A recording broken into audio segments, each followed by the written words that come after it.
मित्रों नमस्कार। पावन ज्योतिष प्रपात यूट्यूब चैनल पर आप सबका स्वागत। आज बहुत दिनों बाद वीडियो दे रहा हूँ। 22-23 दिन हो गया है। एक तो मौसम बहुत ख़राब था, दूसरे कुछ स्वास्थ्य भी बीच में ख़राब था, और तीसरा कारण यह है कि मैं अब तक पावन ज्योतिष प्रपात यूट्यूब चैनल पर 369 वीडियो दे चुका हूँ। ये 370वां वीडियो है, 370। और मेरा हर वीडियो लॉजिकल होता है, ज्योतिष संगत होता है, वो भी केपी ज्योतिष संगत। मैं व्यूअर और सब्सक्राइबर की दृष्टि से वीडियो नहीं देता हूँ, बल्कि विद्यार्थियों और विद्वानों और जो इच्छुक लोग हैं, जिज्ञास लोग हैं, ज्योतिष में जिनकी रुचि है, उनके लिए वीडियो देता हूँ। आज का टाइटल है राहु केतु छाया ग्रह के नक्षत्र में स्थित ग्रह भी उन्हीं की तरह फल देते हैं। अर्थात राहु केतु छाया ग्रह कहा जाता है, शैडो प्लेनेट। उनके नक्षत्र में स्थित ग्रह भी उन्हीं की तरह फल देते हैं, जिसका इंग्लिश ट्रांसलेशन है the planets located in the constellation of Rahu Ketu shadow planets also give results like them. अर्थात आप सभी जानते हैं राहु केतु एक छाया ग्रह है। यद्यपि मेरे केपी सिस्टम में सभी ग्रह बराबर माने जाते हैं, जो आपके लिए मनोनुकूल काम करे, आपके मन के या आपके वांछित भावों के अनुकूल काम करे, वह आपके लिए शुभ है या हमारे लिए शुभ है।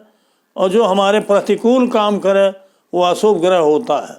हमारे यहाँ इतना महत्व नहीं है केपी सिस्टम में कि कोई ग्रह अगर स्वभावतः शुभ है तो शुभ ही फल देगा, कोई स्वभावतः अशुभ है तो अशुभ फल ही देगा। लेकिन राहु केतु की स्थिति कुछ अलग ही है, विलक्षण है। हम बार बार कई वीडियो में बता चुके हैं कि जिस जातक पर 8वें भाव का प्रभाव होता है, मतलब 8वां भाव जिस जातक की दशानाथ में उदित होता है या नक्षत्र के माध्यम से 8वां भाव सबल होता है, उस जातक की स्थिति बड़ी दयनीय हो जाती है, कष्टकर हो जाती है, पीड़ादायक हो जाती है। उसी तरह से राहु केतु भी ऐसे ग्रह हैं, छाया ग्रह। छाया ग्रह का मतलब इनका पिंड नहीं है आकाशमंडल में। ये पृथ्वी और चंद्रमा के संपात बिंदु हैं, जो बड़े आकार में हो जाते हैं। पृथ्वी पर आने पर इनका भी प्रभाव ग्रहों की तरह पड़ता है। इस तरह इस नाते इन्हें भी ग्रह माना गया।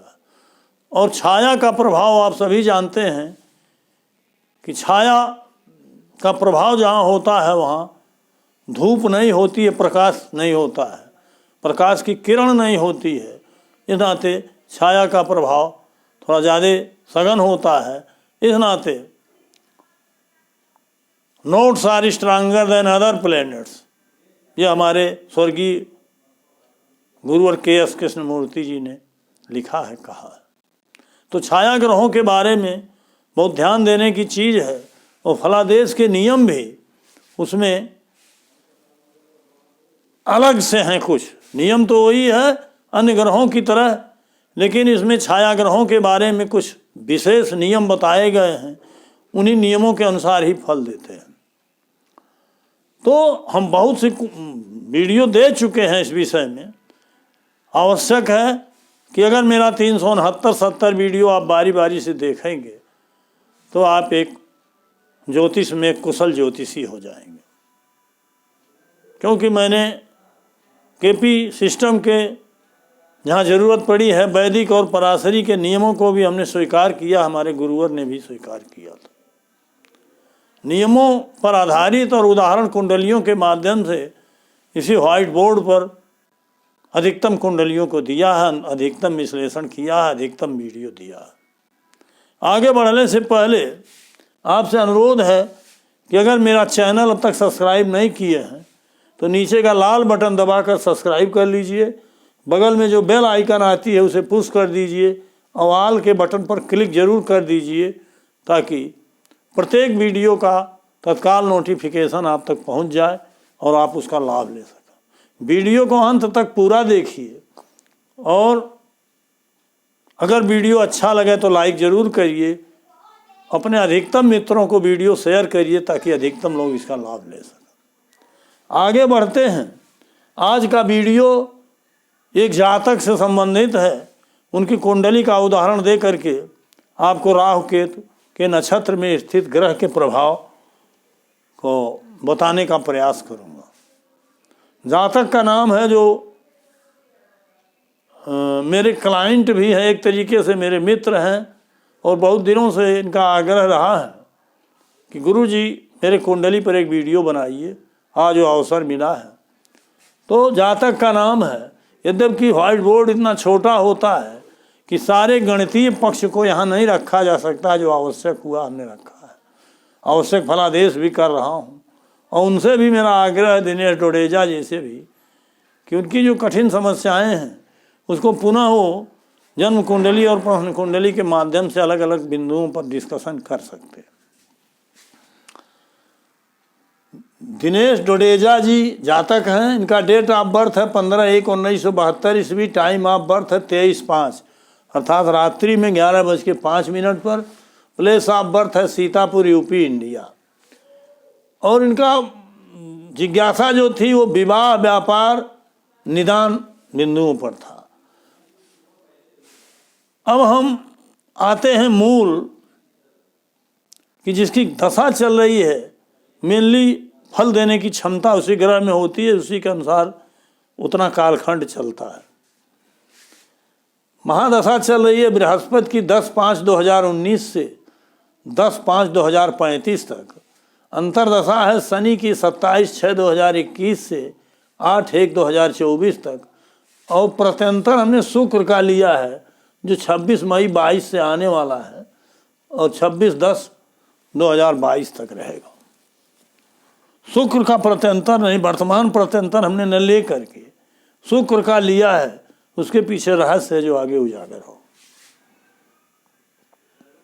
नीचे हमने केपी प्लैनेट्स सिग्निफिकेटर दिया है, मैंने 9 ग्रह किन किन भावों का इसको सिग्निफाई कर रहे हैं, किन भावों का फल शुभ अशुभ उनके पास है। हर ग्रह के आगे हमने उसको उप नक्षत्र को भी दर्शाया है ताकि यहाँ से आप क्लियर कर लें किन भावों का सिग्निफिकेटर उप नक्षत्र स्वामी है। केपी कस्पल सिग्निफिकेटर्स में हमने लग्न से प्रथम भाव से लेकर 12वें भाव के कस्पल सिग्नि सब लॉर्ड 12 भावों के सब लॉर्ड को दिया है और इन ग्रहों को देख कर यहाँ से उनके सिग्निफिकेशन को आप देख सकते हैं। और दूसरा इनकी लग्न जो है कन्या है। यहाँ देखिए लग्न कुंडली दी गई है। कस्प चार्ट में ग्रह बदल गए हैं, इधर से उधर हो गए हैं। यहाँ हमने दिया है दृष्टि में हमने दिया है बृहस्पति जिसकी दशा है। ये बृहस्पति जिसकी दशा चल रही है, ये बृहस्पति की दशा 10/5/19 से 10/5/35 तक है। बृहस्पति केतु के नक्षत्र में। बृहस्पति को आप देखेंगे 3, 4, 7 केतु के नक्षत्र में है 10-11। इसका उप नक्षत्र स्वामी शुक्र है। बृहस्पति को मेनली आप देखिए धनु राशि में है और धनु राशि में पहला नक्षत्र मूल होता है, केतु का नक्षत्र होता है, उसी में बृहस्पति स्थित है। तो बृहस्पति केतु के नक्षत्र में है।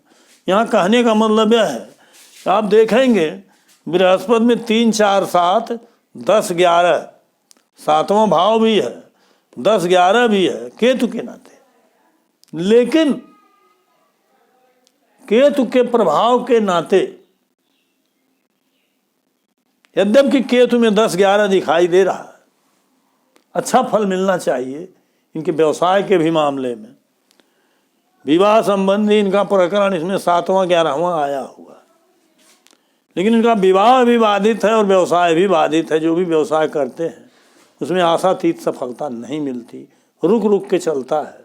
अर्थात संतुष्ट नहीं है।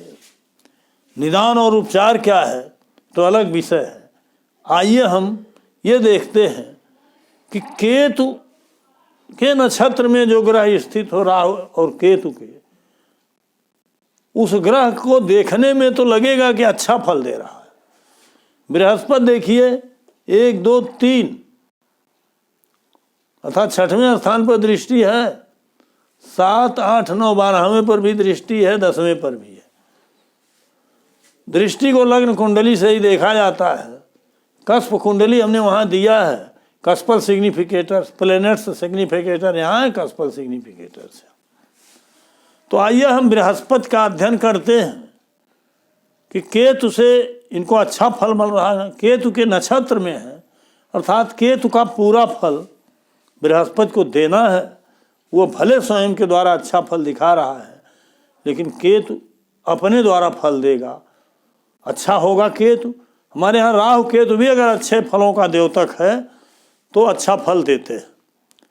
लेकिन हम देखते हैं राहु और केतु के बारे में हमने कई वीडियो दिया है कि ये भी किसी नक्षत्र में रहते हैं। जबकि नक्षत्र के माध्यम से सारे ग्रह सबल फल देते हैं, लेकिन राहु केतु के बारे में यह नियम है कि जिस ग्रह की दृष्टि होती है सबसे ज़्यादा फल उसका देते हैं। दृष्टि के लिए 6 अंश से अधिक दोनों का डिग्री नहीं होना चाहिए, जिसकी दृष्टि हो और राहु केतु। जिसकी ज्योति हो दूसरे नंबर पर उसका फल, अगर दृष्टि नहीं है तो ज्योति वाले का फल देते। योग हो भी 6 डिग्री से अधिक ना हो। तीसरे नंबर पर नक्षत्र का फल देते और चौथे नंबर पर राशि का फल देते। अगर अपने ही नक्षत्र में है तो राशि स्वामी का फल देते। यह नियम है। तो केतु में 10वां 11वां आप देखिए, केतु यहाँ है 10, 11, 8, 5, 6 आया है, मतलब 6, 10, 11, 5 सब आया, 8वां भी आया है। केतु पर किस ग्रह का मेनली प्रभाव है ये देखना पड़ेगा, क्योंकि केतु के नक्षत्र में ही बृहस्पति है और जिसकी दशा है। तो केतु देखिए शनि के नक्षत्र में स्थित है, यहाँ देखिए। अब फिर हमने यहाँ दिया है कि केतु कर्क राशि में 12, 28, 45 है और शनिश्चर वृषभ राशि में 6, 26, 38 है, अर्थात 6 अंश के अंदर है दोनों। शनि की दृष्टि है वृष में। आप देखिए शनि जो है, शनि यहाँ है 1, 2, 3, देखिए दृष्टि डाल रहा लग्न कुंडली से 6 डिग्री के अंदर है। इस नाते शनि एक तो नक्षत्र स्वामी के नाते और दूसरा दृष्टि के नाते। केतु यद्यपि कर्क राशि में है, चंद्रमा का भी प्रभाव रहेगा तो, लेकिन मेन प्रभाव शनिश्चर का रहेगा, क्योंकि शनिश्चर एक तो दृष्टि के नाते एक नक्षत्र के नाते प्रभावित कर रहा है। और केतु को जो फल प्राप्त होगा दृष्टि और उसके द्वारा वो बृहस्पति को देगा।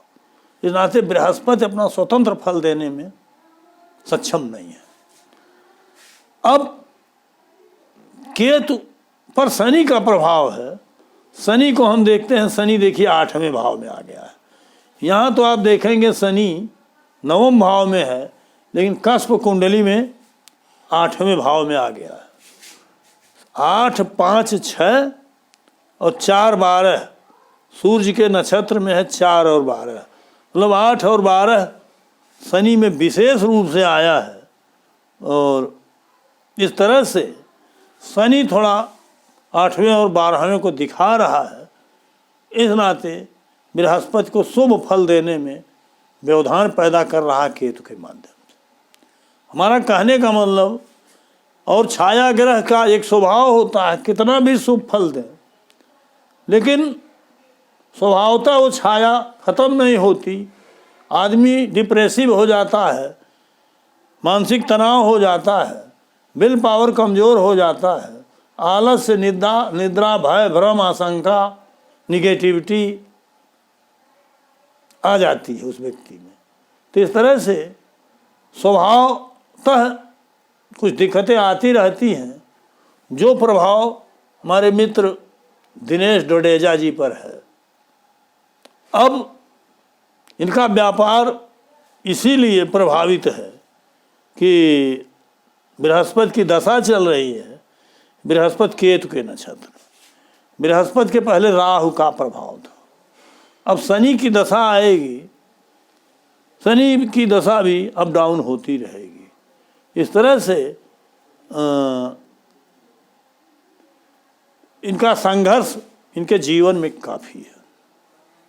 अब आते हैं, इनका पहला सवाल है विवाह। देखिए बृहस्पति में आप देखिए, बृहस्पति में 7वां भाव है, 11वां भाव भी केतु के माध्यम से है। तो विवाह तो सप्तम स्थान से देखा जाता है, सप्तम के सब लॉर्ड से। सप्तम का सब लॉर्ड राहु है, और राहु में आप देखिए, राहु में 11वां स्थान है। अन्य किसी को चंद्रमा को देखेंगे, चंद्रमा में भी 11वां है।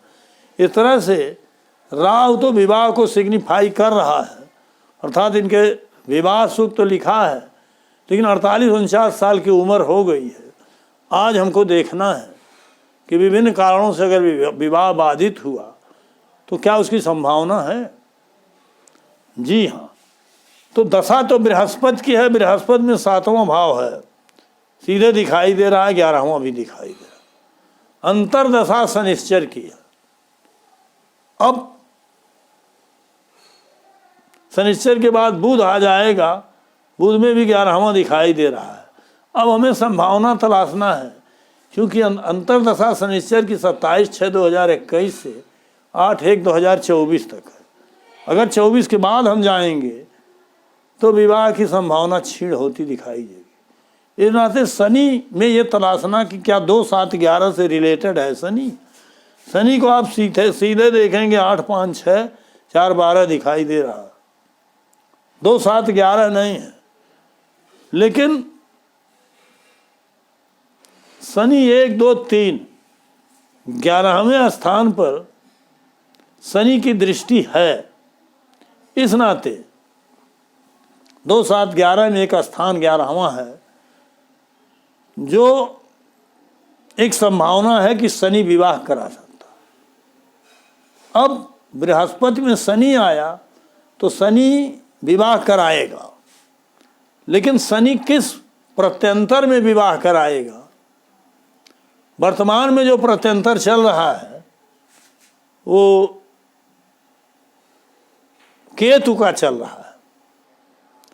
नाते केतु को छोड़ के हमने शुक्र का प्रत्यंतर लिया 24 मई 2022 से 26/10/2022 तक, अर्थात 24 मई 22 से 26 अक्टूबर 22 के बीच में, अर्थात जून में शादी की संभावना ज़्यादा है।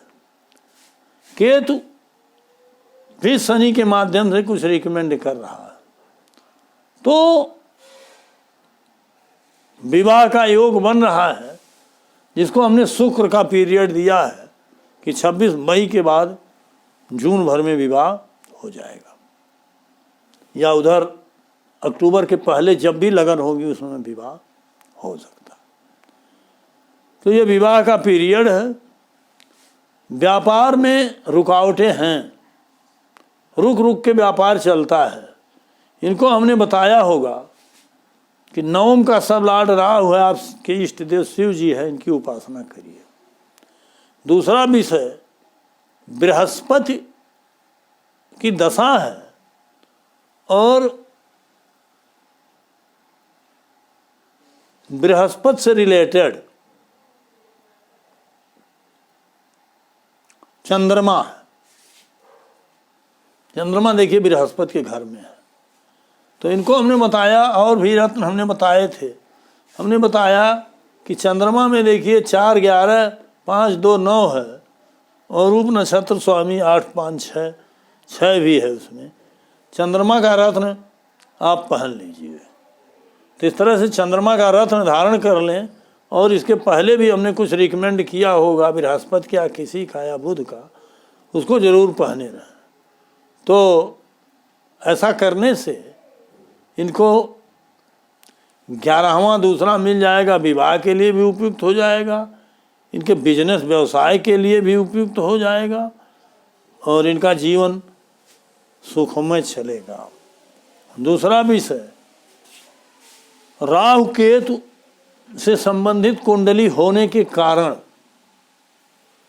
मैं चाहूँगा कि ये केतु ग्रह का 51,000 जप जरूर करा दें, शास्त्रीय विधि से, अच्छे आचार्य की देख रेख, और पुनः प्रश्न कुंडली के माध्यम से या अपनी जिज्ञासा अनुसार हमसे बात करके अन्य बिंदुओं पर भी विस्तार से जानकारी प्राप्त कर सकते हैं। तो आशा है कि आज का मेरा जो प्रकरण था कि राहु केतु यानी छाया ग्रहों के नक्षत्र में बैठे हुए ग्रह भी उन्हीं की तरह फल देते हैं, इसको मैं बताने में सफल रहा हूँ। और आशा है कि आप इसको वीडियो को देखिए और जो सूत्र हमने दिया है उसका लाभ उठाइए। आप सबको बहुत बहुत धन्यवाद, नमस्कार, पुनः पुनः शुभकामनाएं।